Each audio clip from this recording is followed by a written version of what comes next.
Trans urethral rejection of bladder tumour, যেটা আমরা প্রস্রাবের রাস্তার ভেতর দিয়ে কুড়ে ওটাকে বার করে দিই, সেটা হচ্ছে একটা চিকিৎসা। সবথেকে এফেক্টিভ হচ্ছে অপারেশন, কারণ রেডিয়েশন বলুন, কেমোথেরাপি বলুন, প্রত্যেকেরই বিভিন্ন সাইড এফেক্ট তো আছেই, সঙ্গে রিকারেন্সের চান্স আরও বেশি থাকে।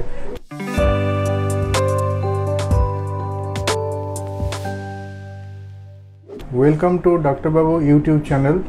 আমি ডক্টর নীলাঞ্জন মিত্র, আমি কনসালটেন্ট ইউরোলজিস্ট, অ্যাটাচড হয়েছে মণিপাল হসপিটাল আর সামারিটান ক্লিনিক, এলগিন রোডে।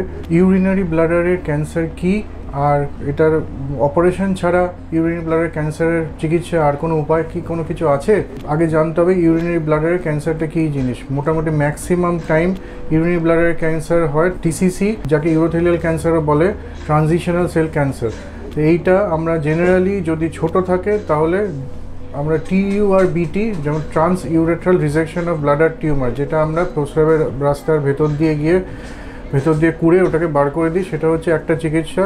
আর যাদের এইটার পরে দেখা যায় যে বায়োপসি করে যে টিউমার অনেক বেড়ে গেছে, যাদের ব্লাডার ওয়াল অবধি, ব্লাডারের সেরোজা যেটা বলে, যে ব্লাডারের যেটা বাইরের দিকের দেওয়াল সেই অবধি চলে গেছে, তাহলে আমাদের তখন পুরো ব্লাডারটাই কেটে বাদ দিতে হয়, যাকে র্যাডিক্যাল সিস্টেক্টমি বলে।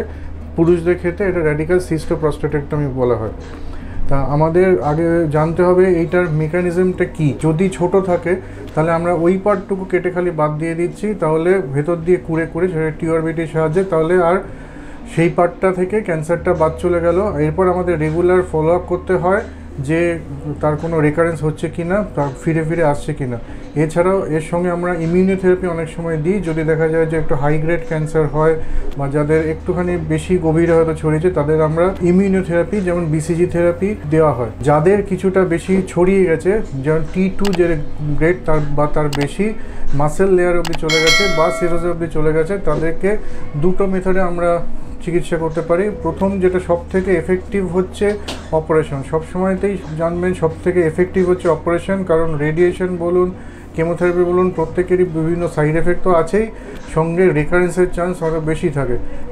যদি কেউ বলেন যে না, বা একদম টার্মিনালি ইল পেশেন্ট যারা আর কি আর অত বড় অপারেশন নিতে পারবেন না, র্যাডিক্যাল সিস্টেক্টমি, তাদের আমরা ব্লাডার প্রিজার্ভেশন প্রোটোকল বলে একরকম প্রোটোকল আছে, সেইভাবে আমরা তার ক্যান্সারকে প্রতিরোধ করার চেষ্টা করি। সেটাতে প্রথমে টিউআরবিটি করা হয়, তারপরে রেডিয়েশন আর কেমোথেরাপির সাহায্যে ওই পার্টটাকে জ্বালিয়ে দেওয়া হয়, প্লাস আশপাশের যেটা ছড়িয়েছে সেটা কেমোথেরাপি দিয়ে কন্ট্রোলে রাখার চেষ্টা করা হয়। সেজন্য প্রাথমিকভাবে টিউআরবিটি সবারই লাগবেই, অপারেশন পার্টটুকু, এন্ডোস্কোপিক অপারেশন ওইটুকু লাগবেই। কারোর ক্ষেত্রে হয়তো র্যাডিক্যাল সিস্টেক্টমি লাগতে পারে, যাতে পুরো ব্লাডারটা বাদ দেওয়া যেতে পারে।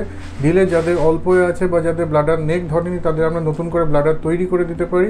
আর যাদের ব্লাডার নেকও ধরে গেছে, তাদের আর কি আমাদের আর ব্লাডার নতুন করে তৈরি করার জায়গা থাকে না, তাদেরকে আমাদের একটা এলিয়াল কন্ডুইট করে ইউরিনটা বার করে দিতে হয়, একটা ব্যাগে করে পেট দিয়ে বার করে দিতে হয়। আর যারা একদম টার্মিনাল ইল বা যাদের একদমই যারা করাবেন না বলে বলছেন, রিস্ক নিচ্ছেন নিজেদের, তাদের আমরা ব্লাডার প্রিজার্ভেশন প্রোটোকল করে ব্লাডার বাঁচানোর চেষ্টা করি। নমস্কার।